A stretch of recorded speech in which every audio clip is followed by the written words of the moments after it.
Hello बच्चों, hello दोस्तों, target tips for competitive में आपका स्वागत है। और फिर आज मैं एक नए वीडियो के साथ आपके सामने प्रस्तुत हूँ। और एसएससी एस्पिरेंट्स के लिए बहुत ही अच्छी खुशखबरी है। एक सुनहरा अवसर है उनके सामने। और आप अगर तैयारी कर रहे होंगे तो एक बहुत ही अच्छा अपॉर्चुनिटी है। एक एसएससी लगातार वैकेंसी लाते जा रही है। जैसे कि पिछले वीडियो में मैंने आपको SSC JST junior Hindi translator और एसएसटी सीनियर हिंदी ट्रांसलेटर के बारे में बताया। वैकेंसी आ चुकी है 437। फिर आज एक फिर नोटिफिकेशन आज ही के डेट में एसएससी स्टेनोग्राफर ग्रुप सी और ग्रुप डी के लिए आया है। तो चलिए हम लोग आज जानते हैं कि उसके लिए क्या क्वालिफिकेशन होना चाहिए, कौन से एस्पिरेंट्स यानी कौन से स्टूडेंट इस फॉर्म को फिल करेंगे, और क्या उसके लिए एज लिमिट है, क्या क्वालिफिकेशन है, क्या सिलेबस है। ईच एंड एवरी मैं आपको बताऊंगा A to Z। आप मेरे वीडियो में शुरू से लास्ट तक बने रहें। हर पॉइंट पे आपको कुछ ना कुछ नया चीज सीखने को मिलेगा। तो चलिए वन बाय वन करके हम लोग जानते हैं। एसएससी का full form staff selection commission होता है। और एसएससी ने स्टेनोग्राफर एक टाइपिंग का ही फॉर्म है, लेकिन ये थोड़ा सा डिफरेंस है। स्टेनोग्राफर आप देखते होंगे कि बराबर जितने भी आईएएस ऑफिसर होते हैं या जो अधिकारी डीएम है या जो बड़े बड़े अधिकारी होते हैं उनके साथ मेनली आप डीएम है या फिर बड़े बड़े जो ऑफिस होते हैं उसमें उनके साथ एक स्पेशल टाइप के पर्सन होता है। जनरली वो शॉर्ट फॉर्म में लिखेगा, लंबे से वर्ड्स को, लंबे से सेंटेंस को, लंबा से मैटर को शॉर्ट फॉर्म में लिखता है। वो जनरली स्टेनो रहता है। तो स्टेनो एक तरह का टाइपिंग ही है, लेकिन टाइपिंग से बहुत ही डिफरेंट है क्योंकि उसके लिखने का जो है कोडवर्ड टाइप का है। तो स्टेनोग्राफर जो सीखे हैं बच्चे उनके लिए बहुत अच्छी अपॉर्चुनिटी है। तो एसएससी ने स्टेनोग्राफर ग्रेड सी और ग्रेड डी के लिए वैकेंसी लाई है। तो इसके इंपॉर्टेंट डेट्स हम लोग बात करते हैं कि इसके इंपॉर्टेंट डेट्स में क्या है। तो इंपॉर्टेंट डेट में एप्लीकेशन जो बिगिन है यानी एप्लीकेशन जो इसके स्टार्ट है वो 5/6/2025 से, यानी कल के डेट से स्टार्ट हो चुका है 5/6/2025 से। और लास्ट डेट इसका जो है 26/6/2025 तक है। मतलब इसी मंथ में स्टार्ट भी हो रहा है और इसी मंथ में ये एंड भी हो जाएगा।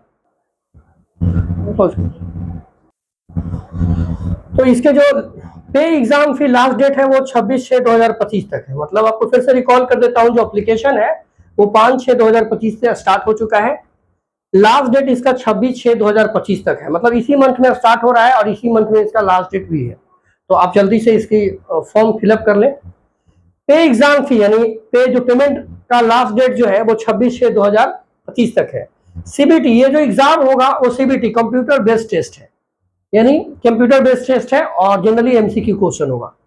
तो एग्जाम डेट जो है वो 6/11 यानी अगस्त 2025 तक है। 6 तारीख से लेकर के मतलब 1 by 1 डे में होगा। तो इसका डेट 6 से 11 के बीच में होगा, अगस्त तक, 6 से लेकर 11 तारीख तक 2025। एप्लीकेशन फी की बात करें तो जनरल ओबीसी ईडब्ल्यूएस कैटेगरी में अगर है तो आपको 100 रुपीज पे करना होगा। जनरल ओबीसी और ईडब्ल्यूएस कैटेगरी में अगर जो आते हैं एस्पिरेंट्स, एसएससी एस्पिरेंट्स या जो भी विद्यार्थी हैं उनको 100 रुपीज पे करना होगा।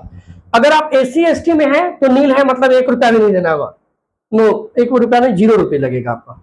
एप्लीकेशन ऑल कैटेगरीज फीमेल, अगर फीमेल में कोई भी कैटेगरी का हो, वो ईडब्ल्यूएस कैटेगरी में हो, एसटी कैटेगरी में हो या एससी कैटेगरी में हो या किसी भी कैटेगरी में, तो उनको भी नील है, 1 रुपया देने की जरूरत नहीं है।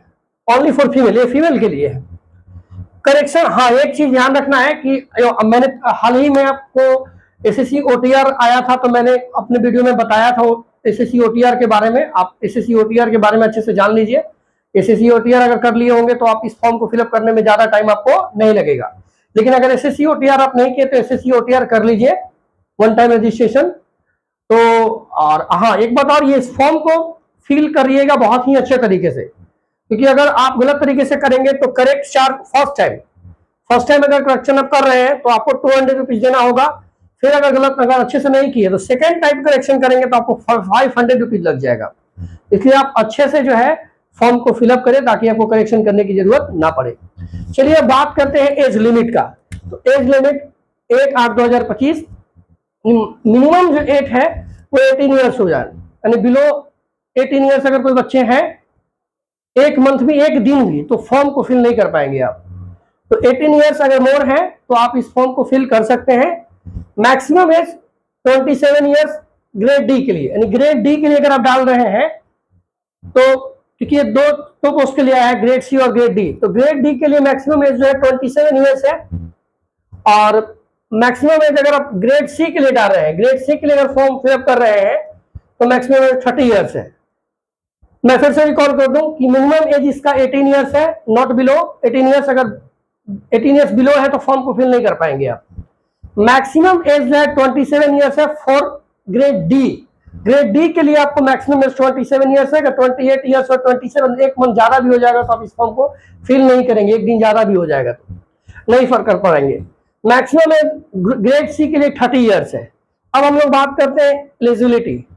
तो ग्रेड सी में, ग्रेड सी के लिए अगर आप अप्लाई कर रहे हैं तो 10+2 इंटरमीडिएट पास होना चाहिए, मतलब 10+2 किसी भी स्ट्रीम से, 10+2 any recognised board in India, किसी भी स्ट्रीम से, कॉमर्स हो या फिर साइंस बैकग्राउंड हो या आर्ट्स बैकग्राउंड हो, व्हाटएवर, किसी भी स्ट्रीम से अगर आप हैं और रिकॉग्नाइज्ड बोर्ड ऑफ इंडिया से किए हुए हैं तो आप इस फॉर्म को फिल कर सकते हैं ग्रेड सी के लिए। Stenographer, stenographer group C transcription, ये बताया ना ट्रांसक्रिप्शन बोलते हैं इसको, टाइपिंग नहीं, ट्रांसक्रिप्शन है, ये एक तरह का टाइपिंग ही है, मतलब डिफरेंस है थोड़ा टाइपिंग से। तो ग्रुप सी के लिए अगर आप डाल रहे हैं, मतलब ग्रेड सी के लिए, तो इंग्लिश में आपको 40 मिनट मिलेगा स्टेनो के लिए, और हिंदी अगर आप कर रहे हैं तो 50 मिनट, 55 मिनट हिंदी के लिए, और इंग्लिश के लिए 40 मिनट्स आपको देने होंगे टाइम। ये आपको स्टेनो है। अब हम लोग बात करते हैं ग्रेड डी। तो ग्रेड डी में भी आप 10+2 अगर पास हैं और किसी भी रिकॉग्नाइज्ड बोर्ड से और किसी भी स्ट्रीम से, मतलब वो साइंस स्ट्रीम हो या आर्ट्स स्ट्रीम हो या कॉमर्स हो, किसी भी बैकग्राउंड या स्ट्रीम, तो पास अगर है, स्ट्रीम और बैकग्राउंड एक ही वर्ड है, अगर आप हैं और टाइपिंग अगर आपको आता है, मतलब टाइपिंग ट्रांसक्रिप्शन स्टेनो वाला, स्टेनो टाइपिंग अगर आपको आता है और तो आप इस फॉर्म को फिल कर सकते हैं। इसमें आपको इंग्लिश के लिए 50 मिनट मिलेगा और हिंदी के लिए 65 मिनट।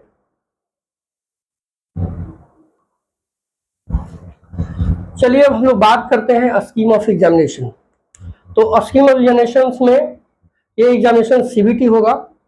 सीबीटी का full form computer based test होता है, यानी सीबीटी होगा, कंप्यूटर बेस्ड एग्जाम होगा, कंप्यूटर पे एग्जाम आपको देनी है। ये जो एग्जाम का नेचर है वो एमसीक्यू होगा, मल्टीपल चॉइस क्वेश्चन, यानी वस्तुनिष्ठ क्वेश्चन होगा, यानी एमसीक्यू रहेगी, सब ऑब्जेक्टिव क्वेश्चन जिसको बोलते हैं। अब इस एग्जाम को जब आप पास करेंगे तो जब शॉर्टलिस्ट होंगे तब आपको नेक्स्ट एग्जामिनेशन में आपको बुलाया जाएगा। अगर एग्जामिनेशन आप पास नहीं होंगे, इसमें शॉर्टलिस्टेड नहीं होंगे आप, तो आप नेक्स्ट एग्जामिनेशन के लिए नहीं बुलाया। तो ये फर्स्ट फेज है। तो फर्स्ट फेज स्कीम एग्जामिनेशन जो है कंप्यूटर बेस्ड होगा, जो मल्टीपल चॉइस क्वेश्चन होगा, जो ऑब्जेक्टिव होगा। अब इसमें सब्जेक्ट में फर्स्ट जनरल इंटेलिजेंस और रीजनिंग होगी। इसमें जनरल इंटेलिजेंस और रीजनिंग जो होगा, नंबर ऑफ क्वेश्चन 50 क्वेश्चन होंगे और 50 मार्क्स का, मतलब पर क्वेश्चन आपको पर नंबर मिलेंगे, यानी एक क्वेश्चन यानी 1 मार्क्स का है, 50 क्वेश्चन मल्टीप्लाई कर दीजिएगा। फिर दूसरा जनरल अवेयरेंस भी आपका नंबर ऑफ क्वेश्चन 50 होंगे, मार्क्स 50 पर क्वेश्चन पर मार्क्स। फिर इंग्लिश, थर्ड में इंग्लिश लैंग्वेज और कॉम्प्रहेंशन होगा, ये नंबर ऑफ क्वेश्चन 100 होंगे और हमको 100 मार्क्स, मतलब पर क्वेश्चन पर मार्क्स, यानी एक क्वेश्चन 1 मार्क्स मिलेगा ऐसे करके। टोटल मार्क्स जो है आपको 200 होगा, यानी 50 आपका जनरल इंटेलिजेंस एंड रीजनिंग हुआ और जनरल अवेयरेंस आपका 50 हो गया, इंग्लिश लैंग्वेज एंड कॉम्प्रहेंशन आपका 100 हो गया, यानी टोटल मार्क्स जो आपको एग्जाम हुआ वो 200 का हुआ। यानी सबसे ज्यादा जो वेटेज है तो इंग्लिश लैंग्वेज एंड कॉम्प्रहेंशन का है। अगर इस पर आपका फोकस अच्छा है तो आप एग्जाम्स को क्रैक कर लेंगे।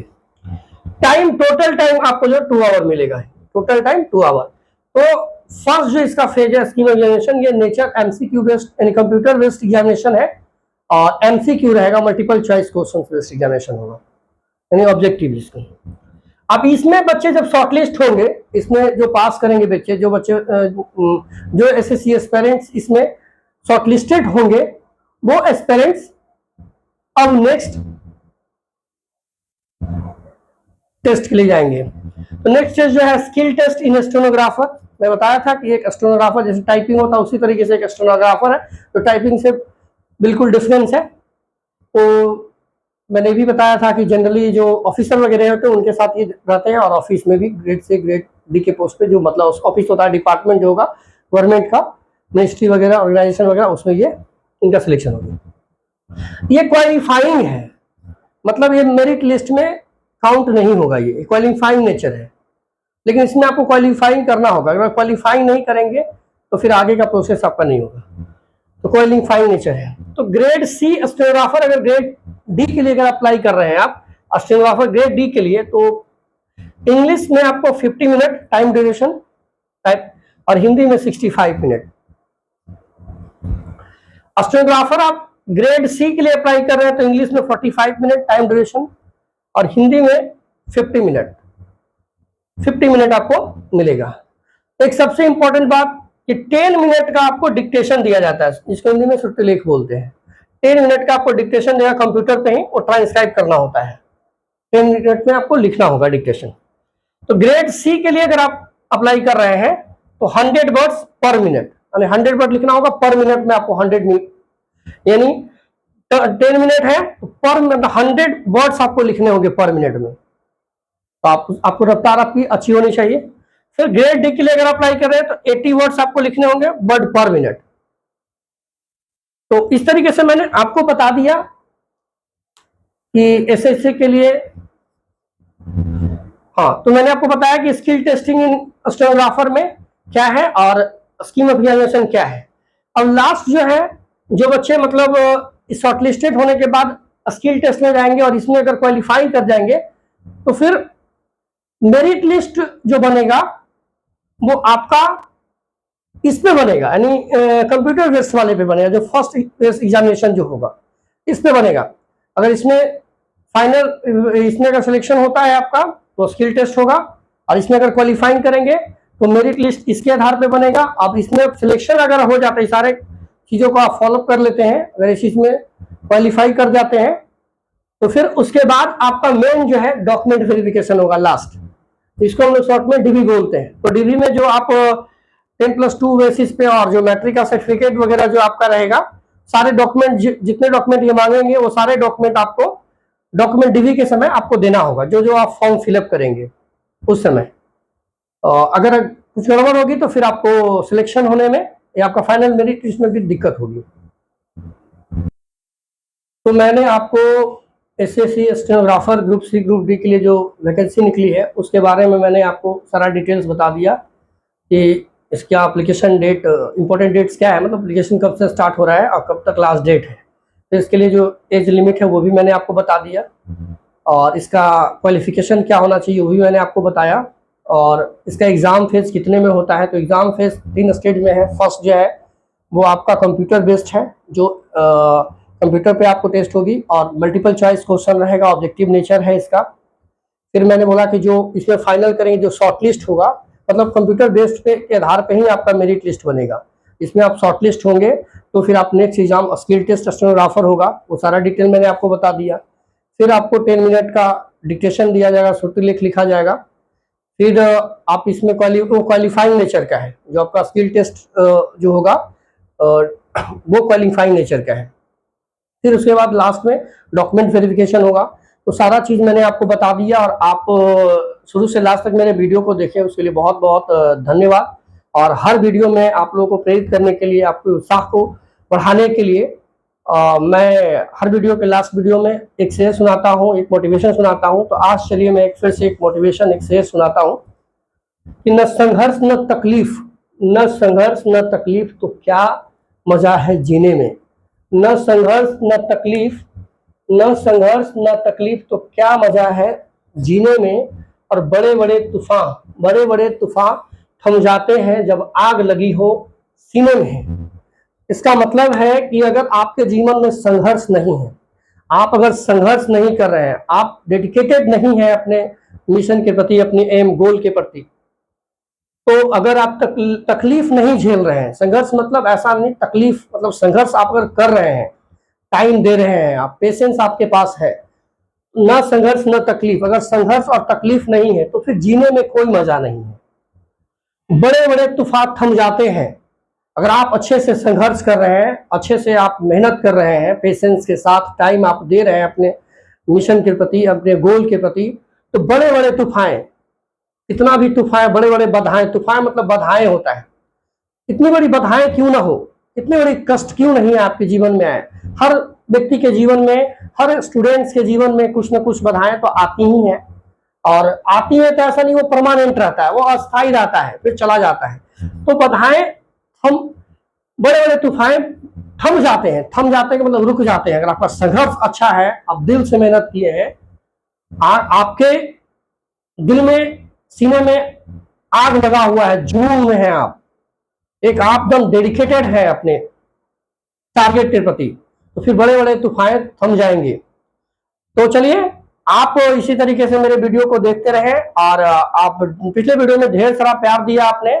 इस तरीके से अगर आप मेरे वीडियो को अभी तक लाइक सब्सक्राइब नहीं किए हैं तो कर लीजिए, और अपने दोस्तों को शेयर कर दीजिए, ताकि सबसे पहले आपको नोटिफिकेशन, जितने भी सरकारी नोटिफिकेशन आएगा आपको पहुंचे, और हर विद्यार्थी को कुछ फायदा हो। तो चलिए, आज के लिए बहुत बहुत धन्यवाद।